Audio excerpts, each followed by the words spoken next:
Thomas, thanks this morning in today's health. Extreme dieting.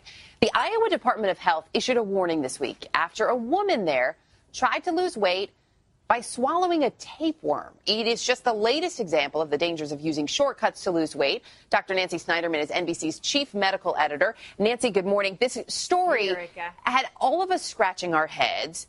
A, that you could even order a tapeworm, and B, that someone would take it. So we should point out, not only is this illegal to import or sell tapeworms in the U.S.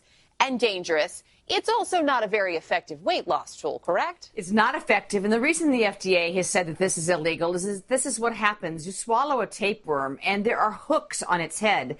And those hooks go right into your intestines. And tapeworms can grow up to be 30 feet and they can break off in pieces and become more. And if they break through the wall of the intestine and get into your bloodstream, they can get into your brain, they can get into your eyes, and they can kill you.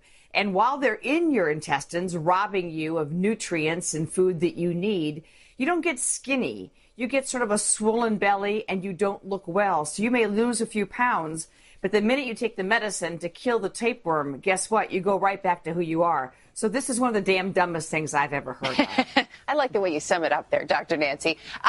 Maybe one of the dumbest things, but it's not the only one out there. It almost seems like a lot of these extreme dieting crazes are on the rise. Is it just me or are they on the rise? Well, they're on the rise because Americans do extremes so well. I mean, we embrace vomiting and purging after meals and gluttony, or we embrace starvation, but we don't embrace moderation.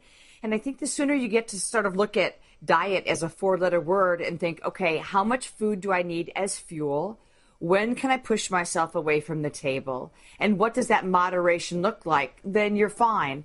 Increasingly, there are little things that we do every day that really trigger that extra weight loss. A glass of wine today is not what a glass of wine looked like in 1960. That can easily be an extra 250 calories and then invite you to eat more.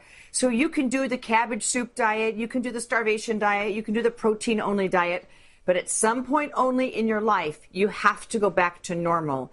Unless you learn what that normal is for you, you're not going to be successful. Yeah, we have to go back to moderation and patience as we wait for the weight to come off. That's exactly right. It doesn't embrace obesity as a disease, which is a whole nother important We'll have to do that segment another day. This really is just the cuckoo dieting for people who really aren't fat. All right. Dr. Nancy Snyderman, always nice to have you with us. Thanks. You bet, Erica.